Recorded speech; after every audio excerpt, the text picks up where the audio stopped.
Practical civil engineering का आज एक और टॉपिक हम डिस्कस करेंगे जो कि बेसिकली रिलेट करता है क्वांटिटी एस्टिमेशन को।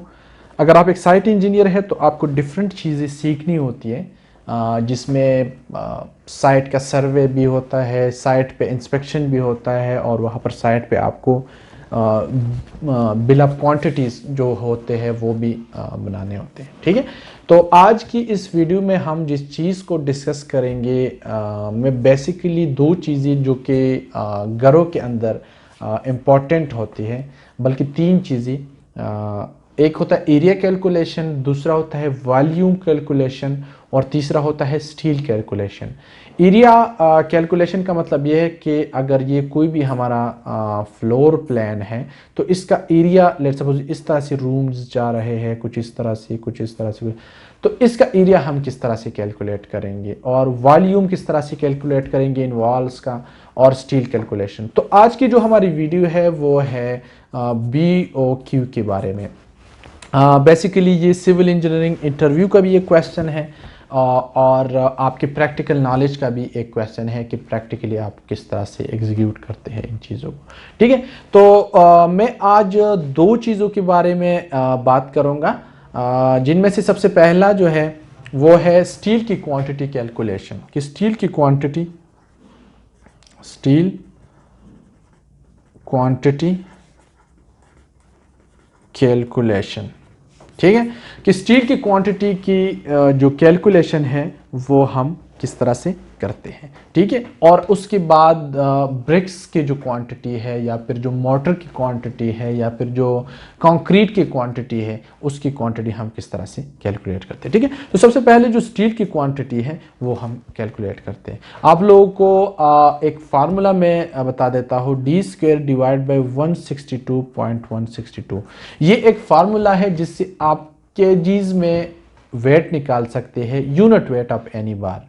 ठीक है, यूनिट वेट ऑफ एनी बार का मतलब ये है कि लेट सपोज कोई भी बार है, जिस तरह से मैं ले रहा हूँ 10 mm का कोई भी बार। ठीक है, 10 mm का बार है लेट सपोज, तो 10 mm के बार का मतलब ये है कि ये डायमीटर ऑफ बार है, तो मैं करूँगा 10² डिवाइड बाई 162.162। ठीक है, जिससे हमारा बनेगा 0.617। ठीक है, यानी कि आपका जो d² डिवाइड बाई 162.162 है, ये आपका एक स्टैंडर्ड फार्मूला है जो कि आप यूनिट वेट के लिए निकाल सकते हैं। ठीक है, 0.617।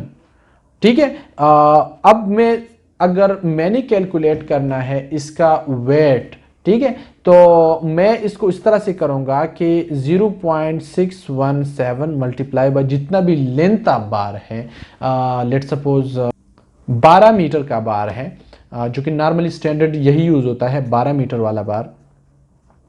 ठीक है, तो 12 मीटर का कोई भी बार है, मैं इसको मल्टीप्लाई बाय 12 करूंगा तो मेरे पास जो आंसर आएगा वो होगा 0.617 multiply by 12 is equal to 7.4 kg। ठीक है, ये होगा आपका वेट। तो आपका कोई भी वेट हो, कोई भी बार हो, 12 mm है या फिर 10 mm है या फिर 20 mm है या 25 mm है, जो भी बार है आपने उसको लेना है, उसका स्क्वायर लेना है और डिवाइड बाई 162.162 करना है और मल्टीप्लाई बाय जितना भी लेंथ है, आपने लेंथ ऑफ बार निकाला हुआ है उसको मल्टीप्लाई करें 10² से, तो सॉरी इस यूनिट वेट से, तो आपका जो नंबर ऑफ बार्स हैं वो निकल जाएंगे। मैंने इस पे एक वीडियो भी बनाई है, वो उसका जो डिस्क्रिप्शन में लिंक है वो भी मैं शेयर कर, और साथ में जो कार्ड है उसमें भी मैं शेयर कर दूंगा, आप उससे देख लेना। ठीक है, कि किस तरह से हमने पूरा का पूरा BBS बनाना है, उसमें एक्चुअली बार बेंडिंग स्केड्यूल है पूरे का पूरा, तो वो आप देख लीजिएगा।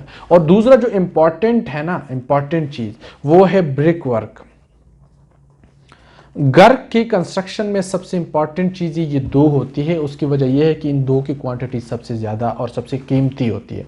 ठीक है, तो ब्रिक वर्क की कैलकुलेशन और स्टील की कैलकुलेशन आपकी एग्जैक्ट होनी चाहिए। ठीक है, और एग्जैक्ट का मतलब यह है कि हमने ब्रिक वर्क की कैलकुलेशन किस तरह से करनी। अब अगर आपको पता हो, मैं किसी एक वॉल का कर लेता हूँ, इस वॉल का जो लेंथ है वो है 20 फीट।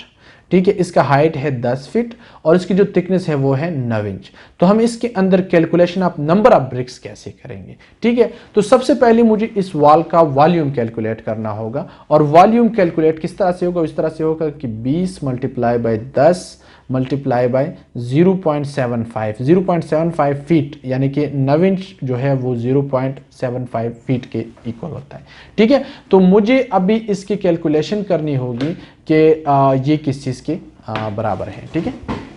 तो ये है 20 मल्टीप्लाई बाय 10 मल्टीप्लाई बाय 0.75। इसका जो आंसर आ रहा है वो है 150 क्यूबिक फीट। 3 साइड से हमने फीट को मल्टीप्लाई किया तो मेरे पास वॉल्यूम आएगा, और इसे जो बन रहा है वो है 150 क्यूबिक फीट, ठीक है। 150 क्यूबिक फीट इसका वॉल्यूम बन गया। अब मुझे पता है ये एक्सटेंडेड है कि 1 क्यूबिक फीट में जो नंबर ऑफ ब्रिक्स आते हैं वो है 13.44, लेकिन हम इसको लेते हैं 14 क्योंकि इसमें कभी कभी वेस्टेज भी आ जाता है। तो हम कहते हैं कि 1 क्यूबिक फीट में जो नंबर ऑफ ब्रिक्स है वो है 14। तो 14 मल्टीप्लाई बाय 150, ठीक है। 14 मल्टीप्लाई बाय 150, इससे जो आंसर आ रहा है वो है, सॉरी ये मुझसे थोड़ी सी मिस्टेक हो गई, ये है जी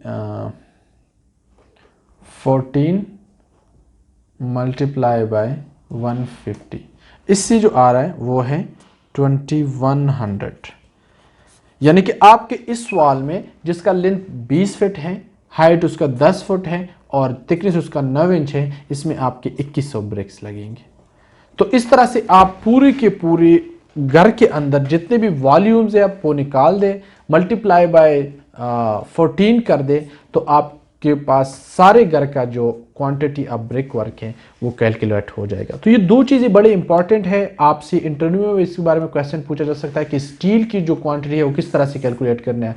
तो आपको स्टील की यूनिट वेट का फार्मूला अगर याद है, डी स्क्वायर डिवाइड बाई 162.162, तो आप कहेंगे कि डी स्क्वायर बाई 162.162 से हम यूनिट वेट निकालेंगे और यूनिट वेट को हम मल्टीप्लाई करेंगे लेंथ से, तो इस तरह से हमारे पास ये जो वेट ऑफ स्टील है वो निकल आएगा। और वॉल्यूम ऑफ ब्रिक्स के लिए मुझे स्टैंडर्ड का पता होना चाहिए कि 1 क्यूबिक फीट में मेरे पास जो नंबर ऑफ ब्रिक्स है वो है 13.44 या फिर 14 ब्रिक्स। तो इस तरह से मैं इसका भी वॉल्यूम या फिर नंबर ऑफ ब्रिक्स जो है वो निकाल सकता हूँ। तो आज की इस वीडियो में 2 बेसिक क्वेश्चन मैं सॉल्व करना चाहता था, एक था ब्रिक वर्क का और दूसरा जो है स्टील का। सो आई होप सो कि आप लोगों ने इसको कुछ ना कुछ लर्न किया होगा, और इंशाल्लाह हम आगे के जो वीडियोज़ है उसमें फिर कुछ और टॉपिक्स के बारे में बात करेंगे।